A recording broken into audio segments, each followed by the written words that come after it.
Okay, thank you, everybody. Thanks for coming. And special thanks to Senators Murray, our ranking member on appropriations, Merkley on budget, and Senator Hassan, your ranking member on something. JEC. JEC. So thank you for coming. Last night, President Trump plunged the country into chaos, a cruel, nasty, and illegal chaos. Without a shred of warning, the Trump administration announced a halt to virtually all federal grants and loans across the country. In an instant, with no precedent, no justification, no legal grounds, Donald Trump has shut off billions, perhaps trillions of dollars that help American families every single day. It's cruel. It's reckless. And this money supports states and cities, school boards, hospitals, small businesses, families, firefighters, police officers, fighting fentanyl. So many things just, boom, cut. Law enforcement, aid to the elderly, support for veterans. This decision is lawless, it's destructive, it's dangerous, it's cruel, it's illegal, and it's unconstitutional. Donald Trump has done a lot of bad things in the last week, but nothing's worse than this. It is nothing less than Project 2025 by another name. Maybe remember when Project 2025 came out during the campaign? Somehow the public found out about it. 60% of the people knew what it was, and they hated it. And yet this is the same thing in another name. Same types of slashes and things that hurt people. And who are they putting in charge? The chief cook and bottle washer of 2025, Russell Vought, to implement it. So you know what they're up to, and you know the American people hate it. People are scrambling in all of our states to figure out what it means. I've gotten hundreds of calls from everybody, Head Start, hospitals, firefighters. What does this mean? What does this mean? People are worried. People are in a panic about it. And many of our groups that get the money, whether they be governments or businesses or nonprofits, they have to make mortgage payments, they have to pay their staff, they have to keep operations running. What do you think when you've heard the funding is cut? So just about any organization, whether it's a school, a state, a police department, fire, hospital, that depends on federal grant money to run its day-to-day operations is now in danger. Thanks this morning, thanks to Donald Trump, health care for seniors and veterans is at risk. Thanks to Donald Trump, mass transit and workers getting to and from work will have a difficult time. Thanks to Donald Trump, there's new taxes for Americans everywhere, a new tax on active military duty and spouses. They totally eliminate the child tax credit, and they tax Social Security benefits. Hospitals and community health centers can't draw down any of their funds. They need it every day, to deal with people who have emergencies at hospitals. Head Start programs in New York have already begun to feel the impact. They're unable to access any funds. Some of them owe rent checks today. They don't have the money. This is cruel, and it affects everything everywhere. Republicans are quite literally defunding the police. And on all these things, we will not stand idly by. The blast radius of this terrible, unconstitutional, and illegal decision is virtually limitless. Its impacts are going to be felt over and over and over again by families, and we are already in touch with families and people throughout the country to mobilize them against this cruelty, this blatant assault on Americans. And American families should make no mistake, the money's been taken from them, will be spent. That money will be spent, but not on them, on the people at the very top who want tax cuts. It's cruelty and lawless, as I said. Does this cruel action hold down the price of your groceries? No, they'll probably raise it. Just yesterday, even before they did this, I was in upstate New York talking about funding to stop the scourge of bird flu, because eggs are $6. You hold back the funding that farmers need to do that, price will go up higher. That's just one small instance of how much this affects things. So, no matter how much he believed, the President does not have the authority to ignore the law. I spoke to Tish James, our Attorney General in New York, and she is the head of the Attorneys General Association. They're filing a suit, and we're going to be joining them in other legal action, but it's not just going to be legal action. There's going to be action everywhere. Pressure on Republican House and Senate members to see if they support this stuff. Mobilization of people across the board, because this cannot stand. It's just awful. Patty. Got this. Well, thank you. You know, every one of us in this building owes a huge debt of gratitude to our Capitol Police. Considering all the sacrifice they make to keep us safe, we all should be able to say with one voice that if you violently assault a Capitol Police officer, you should not get a pardon, and you should not get off scot-free. I'm going to have a lot more to say on the floor later today, but from Trump pardoning violent insurrectionists to issuing blatantly unconstitutional executive orders to lawlessly blocking bipartisan funding. We've got a lot of ground to cover. And today I want to talk about the OMB guidance the Trump administration issued in the dead of night. In a brazen and illegal move, the Trump administration is working to freeze huge chunks of federal funding passed into law by Republicans and Democrats alike. Now, not even 24 hours later, they are issuing new guidance, trying to clean up the massive mess they've made, saying, wait, we don't actually know what we're doing. But they are still leaving needless uncertainty about what actually is happening, and they are still, let me make that clear, still withholding approved funding all across the government. Meanwhile, the chaos is already hurting people, creating confusion and causing devastating delays. Where do we start here? There are a lot of urgent questions, but precious few answers, and the answers keep changing. What about grants for public safety, grants for our firefighters, or for, that prevent violence against women? Those aren't direct to individuals. Are they still halted? Healthcare. What about the community health centers that millions rely on, including in our rural areas? Money fighting the opioid crisis. Grants that go to states, communities, and nonprofits. Are they stopping funding for addiction treatment and prevention? Clinical studies. Scientists at the University of Washington and Washington State University are deeply alarmed. This is not theoretical. Research projects will collapse. Staff will be furloughed or laid off.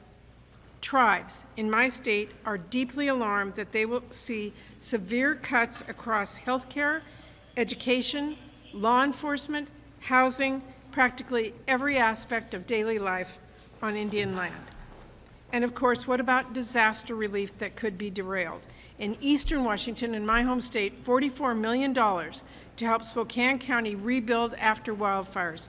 Money that was announced weeks ago, still on pause. Last week, Trump visited communities in North Carolina and California, reeling from disaster. Now he's throwing the aid those communities need into chaos. Schools that need Title I payments are worried they may not get the funds that Congress has allocated and voted on. Suddenly, we now don't know how will Meals on Wheels feed seniors who depend on them. What does this mean for our homeless veterans we are working to get housed? Entire budgets and payrolls across the country are carefully hinging on these resources. We're talking about small towns, cities, rural America, school districts, universities, and much more. And look saying, oh, just kidding, not even 24 hours later, is not a solution. You can't pretend you had no idea that this would cause chaos despite all the warnings. That is not believable. And even if it was true, not a good reason for all the damage that's been caused. Even despite what we've heard from the administration in the last hour, they are still promising to illegally withhold funding owed to all of our states. That basic truth has not changed. So I am urging my fellow Republicans to open your eyes to just how bad this is and will be for your states and your communities, and speak out. I know reports say the White House is trying to silence members who've done that. Stand up. We're talking about your constituents. And specifically, I urge my Republican colleagues on the Senate Budget Committee to vote against Russ Vought's nomination. Republicans should not advance this nomination out of committee until the Trump administration follows the law. And I'm warning the Trump administration, the law is the law. You need to reverse course, follow the requirements of the law, ensure the nation's spending laws are implemented as Congress intended, and avoid this pointless, damaging chaos. I want people, before we start, just look at this chart. These are just a few. They're defunding the police. Republicans are defunding the police. President Trump is in this proposal. Police and firefighter funding in this action, not proposal. Health care and housing for seniors, they're cut. They've cut. Funding for hospitals and community health centers, cut. They depend on this money day to day. Head Start programs, school meal programs, tax relief for families, veterans, and retirement. And that's just a scintilla, a small, tiny bit of what they're doing. It's across the board. This is not a proposal, this is what they did. This is what they've done. Yep. Jeff.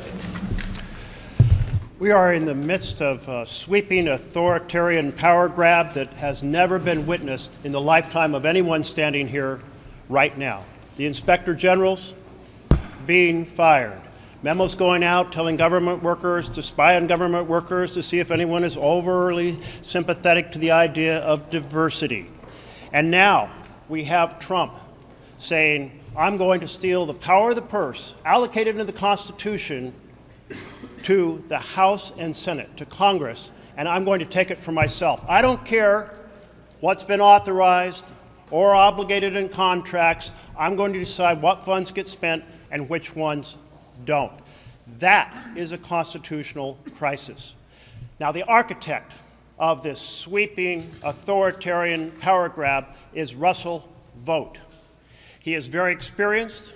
He was director of Office of Management Budget before. He ran a think tank where he advocated for the ideas that were in Project 2025. Then he became the architect of Project 2025. And then in the nomination process, he said he has a three-part plan. He laid out the first part, an attack on America's families. This is a great betrayal of what Trump ran on. Part two, run up a massive deficit of trillions of dollars.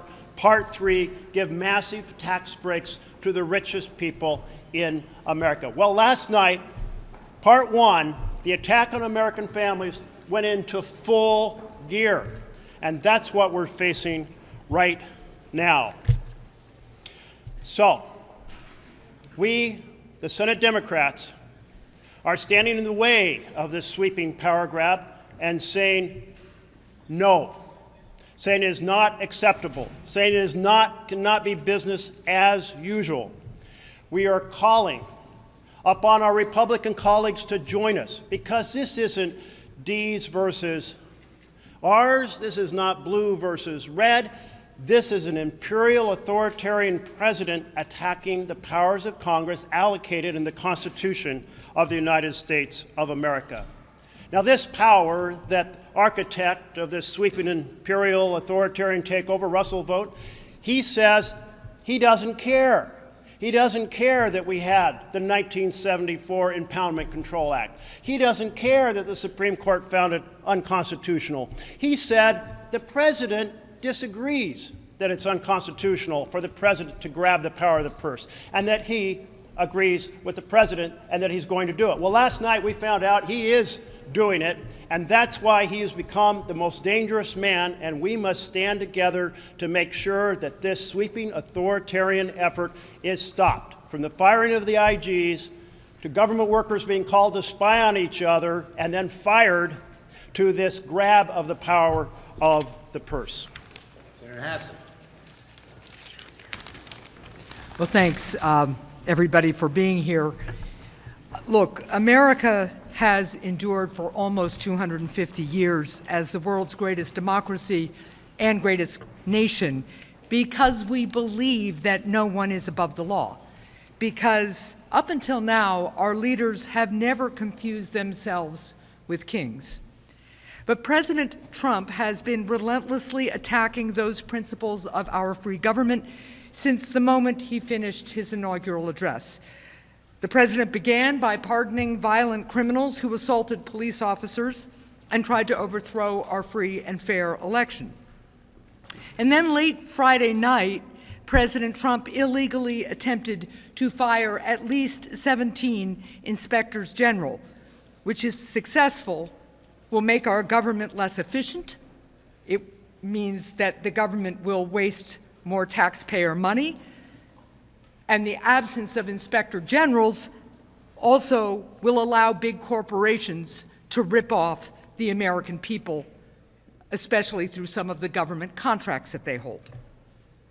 And now, as if to test the limits of our democracy, as if to exploit what President Trump believes is the weakness of the Republican Senate caucus, and to test our society's capacity for outrage and chaos, the president is unilaterally freezing all federal grants. These are vital federal funds, as you have heard.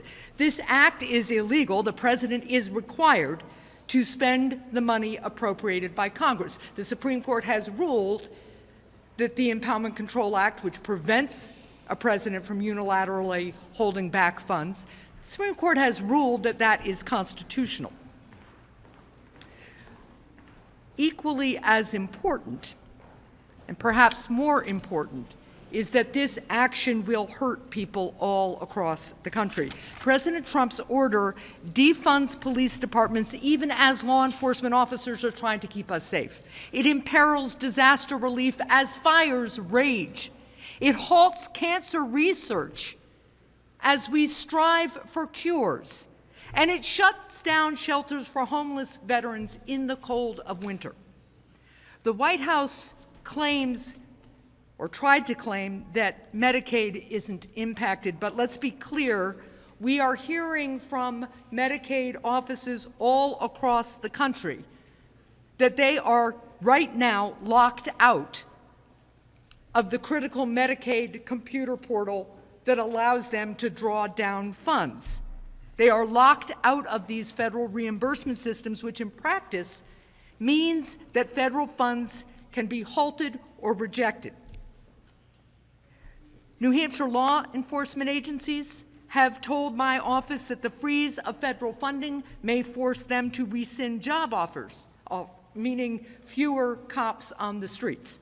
A New Hampshire organization that helps domestic violence survivors also told my office that it is now locked out of federal funding systems, which will significantly impact the crisis centers it runs for women.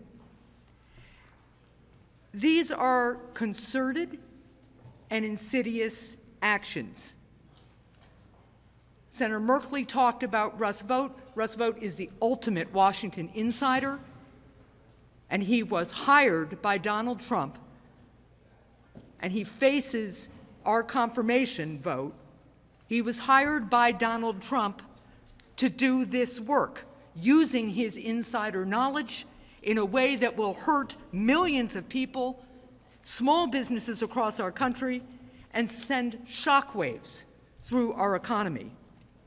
Let's be clear, this money is not the president's to freeze or take away. It was appropriated by Congress, and it belongs to the American people. To my Republican colleagues, I suggest that you have to decide what bridge it is too far. To examine if you would tolerate these authoritarian acts and precedents were the president not of your own political party. The president would, of course, be better served spending his energies attacking high prices, not life-saving grants, not the people's watchdogs, and above all, not the rule of law. We cannot let America become a place where our leaders hold back the people's funds by day and purge the people's watchdogs by night. Not here, not in a democracy like ours, not ever. Thank you. Let me just say one thing, folks. Any Republican senator who votes for Russell Vogt will bear on their shoulders all of these horrible, horrible cuts and actions. They have a chance to stop this. Let's see what they do. Yes. Senator, I understand that you say that this is unlawful, and you say that it's unconstitutional. But for the American people, what practically can you do, aside from filing a lawsuit that could take weeks to adjudicate, I think our stop this from happening right now? Republican senators and congressmen are going to hear from their constituents from one end of the country to the other.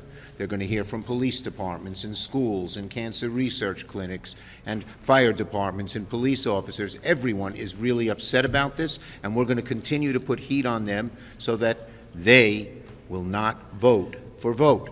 Plain and simple. They're going to bear the consequences on their backs for what they have done to their constituents. Next. Senator Schumer, in light of a dozen Jewish groups leaving X over what they call toxic speech, evil speech, do you have concerns about Elon Musk's gesture after the inauguration, and also his speech to the AfD in Germany, saying that Germany needs to move beyond guilt? There shouldn't be anti-Semitism anywhere. Yes. Wait. Yes. ICC bill, if I may. ICC is involved in investigating Russian crimes in Ukraine. Do you think any sanctions from the United States on ICC may undermine the efforts to bring Russia to justice? One of the reasons that every Democrat but one voted against the ICC bill was not that we didn't want to make sure that we did everything we could to stop their anti-Semitic actions against Israel, but because we cared about Ukraine, we cared about Darfur, we cared about many other things, bad things that they were doing. Yes. Your Republican counterpart suggested they were going to be in communication with the White House about the OMB thing to get some more clarity. Do you all anticipate some kind of communication directly to the OMB too? We're going to communicate with everyone under the sun, and most importantly, with our constituents, and tell them, let your Republican senators know, let your Republican congressmen know that you hate this. They'll feel the heat. Thank you, everybody. Have any of you